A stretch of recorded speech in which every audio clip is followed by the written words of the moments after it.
मित्रों, जय श्री राधे की।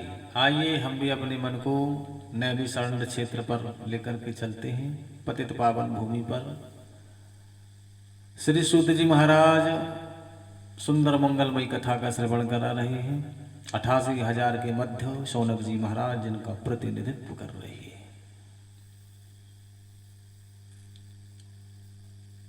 सूत जी महाराज छोटे हैं, व्यासपीठ पर सुशोभित हो रहे हैं।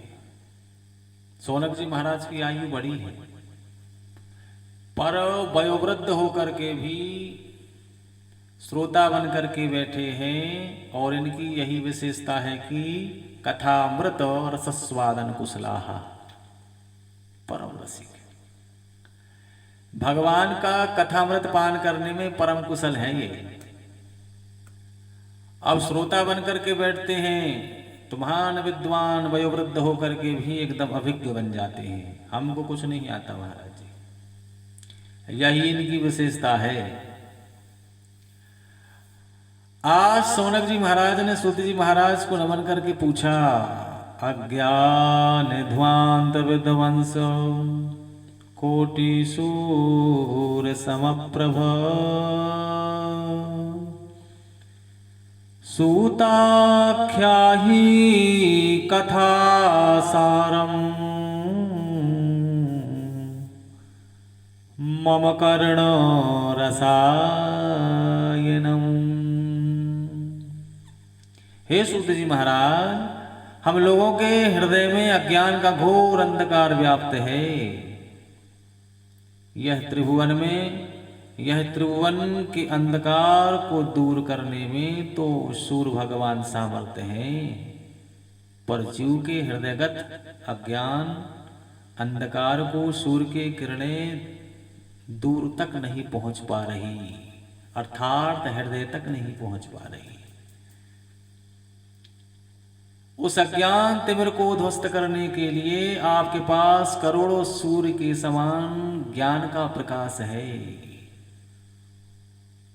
उस ज्ञान की एक किरण हम लोगों के हृदय पटल में भी डाल दीजिए महाराज जी, जिससे हमारा अज्ञान तिमिर ध्वस्त हो जाए। हम यह जानना चाहते हैं कि भक्ति, ज्ञान और वैराग्य को बढ़ाने के लिए वैष्णव लोग क्या करते हैं।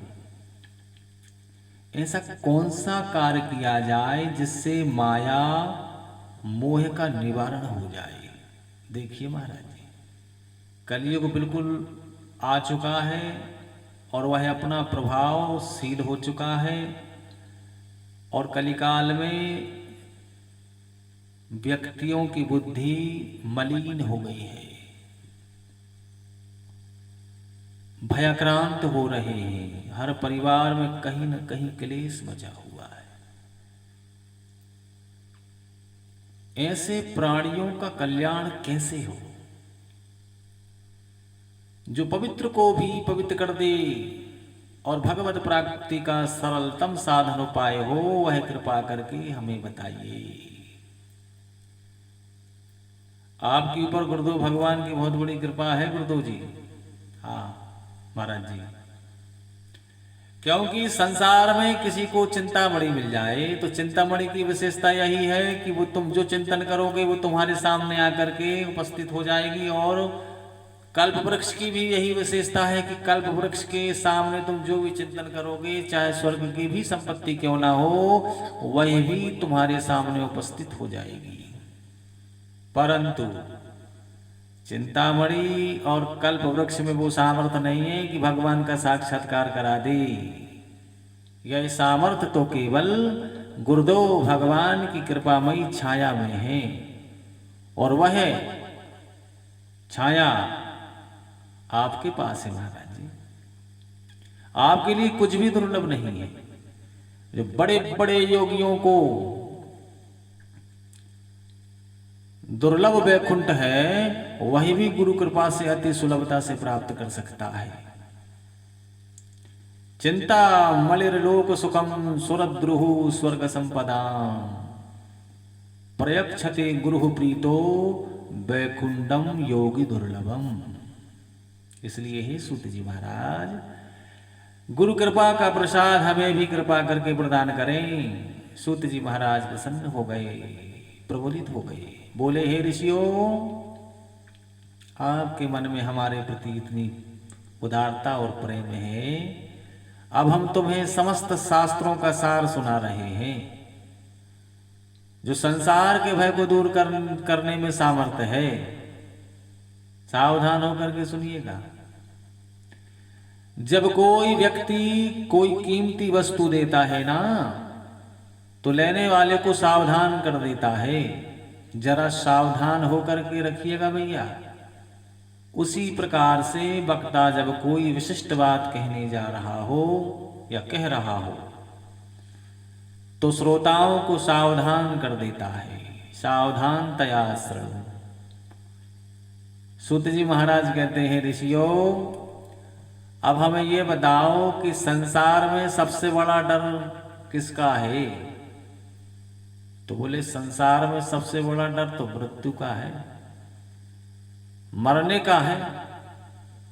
तो संसार में सबसे बड़ा डर मृत्यु का, मरने का भय प्रत्येक व्यक्तियों को भयाक्रांत करता है। इसका नाम है मृत्युलोक। हाँ, आया है सो जाएगा। कोई भी हो, राजा रंक फकीर, उसका जाना निश्चित है प्यारे। संसरती इति संसारः, यह सरक रहा है, खिसक रहा है। कोई कितना भी पकड़ने की कोशिश कर ले, परंतु पकड़ने वाला नहीं है। कोई कितने ही प्रयास कर ले, ये किसी के पकड़ में नहीं आ रहा है।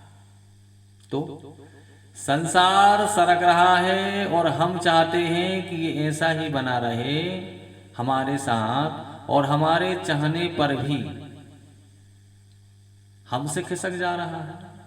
तो भाई, हमें बड़ा कष्ट होता है।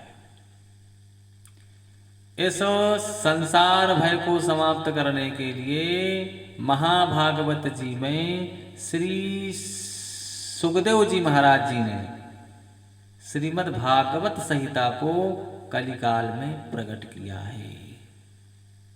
बोल सुखदेव जी महाराज की जय।